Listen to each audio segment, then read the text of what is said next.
everyone. Once again, it's Chris O'Brien from the Quilters Guild of South Australia, and Kathy and I today have dropped in on a quilter who has flown somewhat under the quilt radar here in South Australia.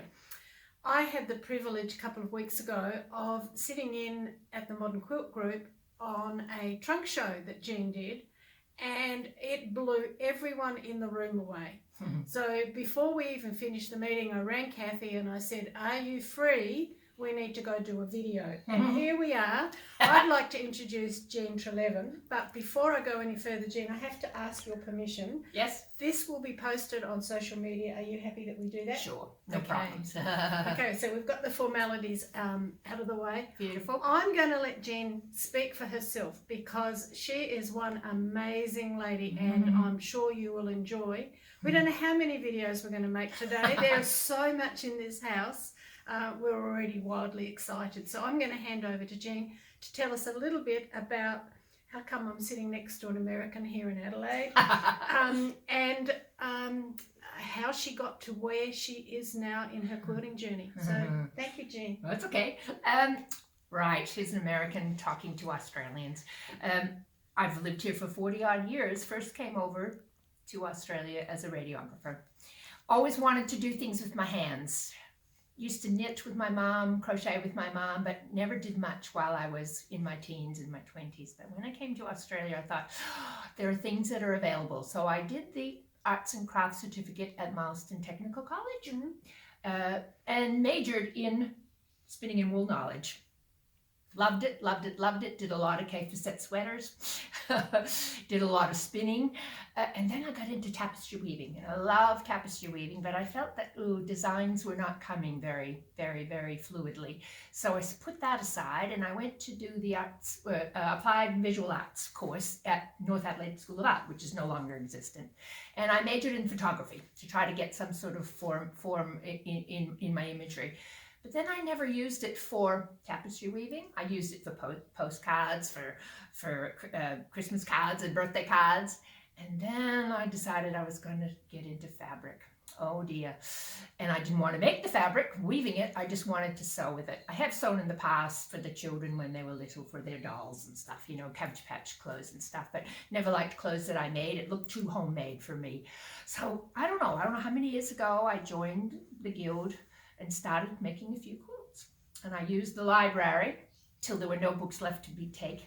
And then I discovered the Modern Quilt Guild, and I became an individual member. And I got very excited with their webinars, with their classes, just took me to another sphere. And so I just kept practicing. I never stick to one thing. I always jump from one thing to another. I have never made a full bed quilt because I get bored after a single bed. So I am more an art quilt maker. So most of my quilts are for hanging purposes. And I often apply to enter different quilt sort of shows. And you've been quite successful, haven't you? I have, not bad. My first ambition was to get into QuiltCon, which I did in 2019 and 2020 and 2021. So that was really exciting. And then I silly tried to apply for the Schweinfurth Art Center's Quilts Equals Art Equals Quilts. And that I got into that in 2019. And then just recently, one of my quilts is going to Houston to be in the Modern Quilt Show. It's not to be juried, but it's going to be part of the quilt, the Modern Quilt Guild. And then it'll be in QuiltCon 222. So I've been very lucky to have been able to be inspired and then make them. I found some Drunkard's Path. Drunkard's Path is me right now for the past 3 or 4 years. But it's not Drunkard's Path as we know traditionally, is it? No, it's not. She makes oval ones. Her name is Paper Sextan, which is Jenny Haynes in Sheffield in England. I got the original quarter square circles, and then so to get inspiration, I have been going to workshops. I went to New Zealand. I went to France. I'm not sure if I did one in France, but lately I've been doing Zoom workshops. My last one was in Halls Gap with my favorite lady who made the templates that I use. It's then the she, Drunken Palace templates. yep, Yeah. she flew back that day and has never left her country ever since. So I do Zoom classes. I also will enter competitions. I don't know if you know Curated Quilts, the magazine. No, I don't know that one. Tell us about it. They have some wonderful. Every few months they say this is the latest thing challenge we want to do. One time was diamonds. Then another time was curves.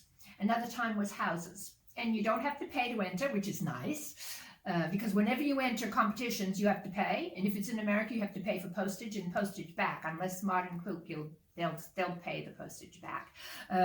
But then they choose 24 to put in their magazine. And actually, I can get 3 of them. I can get 3 that got in. And they're just little ones. They can't be any bigger than 16 inches. So this was the house one that got in, which was and they take a picture of it and they put it in the magazine, which is nice. And then the next one was diamonds, and I called that T for 2 because this, I don't know why I called it T for 2. And look but at anyway. the cute way of hanging them at the back. With Well, the you can do triangles. that with just With little ones. yeah, with skewers. And this was the curved one, which is curves, which was fun. It made me try to do some improv curves, and it worked, which is kind of cool. And so the nice thing is that you post it there, but then they post it back, and you get a magazine with it. So, because postage for magazines is so hard, and books for Australians, and you know, I just be careful with what I'm spending it on. But yeah, I'm just trying to think. I have entered quite a few things. Quite a few things didn't get in, but this was the first one that started me off with the South Australian Quilt Guild. I won first prize the first year that I was a member, and it's reverse applique. So blue ribbon on your first entry. Yeah, Oh, that's a long way to fall after that, isn't it? well, I never got another one. I never got another one, so there you go. You know, false security there, definitely false security. But just getting into some of these things is just a real prize for me. So, you know, we'll put that one away. I love reverse applique, but I haven't done any since. So that's me. I just jump from one thing to the next. It's terrible. But yeah, right now I'm just going to try to do some curves that are improv curves, not use my stencil, my templates anymore, and just see if I can be flexible in that way. So I'm going to take a workshop in a few weeks, a Zoom one with a lady who is in Alaska, and she's just a brilliant modern quilter. Her name is Maria Shell. If you ever see her, you know. She's been to Australia. She was a stitcher. Yes, yes. I never got to her any of her. I think all of her courses were full by the time And I I heard think she about it. was in other states. She Yes. didn't make it here. Yeah, she yeah. could come, but she had to do it midweek. That's right. And we don't. That's we right. don't I do think we successful contacted midweek. each other Yeah. about that. So I'm going to be on Zoom for her for the next in September, which will be good. And then I'm doing another one with my lady in Sheffield to learn how to do the inset strips in graduated size, which will be cool. So Now these inset strips would be an unknown term at the moment. Now you've got some quilts with those in it. I do. Should I we have a look at some inset strip ones? Sure. I've got this one here. Honestly, everyone, this is a This one will delightful probably room to be in. This will probably show the See inset how strips. tiny they are? And because you do the stripe on the diagonal, it looks like a diagonal stripe, you know? So that's what she teaches. And it's not hard, but you do use your templates, you know, your quarter. This is a quarter oval template, right? So that's an oval. And then you use your quarter square one as well. They join together because they're all graduated sizes, 3.5, 7 inch and stuff. Yeah. But it's really fun to do, and it's not hard. It's just you need to be a little bit precise. But When you showed it at the modern group, I had to touch it because it looks like piping. it But does. it's as flat as. It is. Yeah. So that's a good skill to learn. I think Pip is learning that. So she'll be able to teach you all. That's I think it's the only one with piping that I got other than in the bedroom. But I've got a lot of quilts that I can start showing.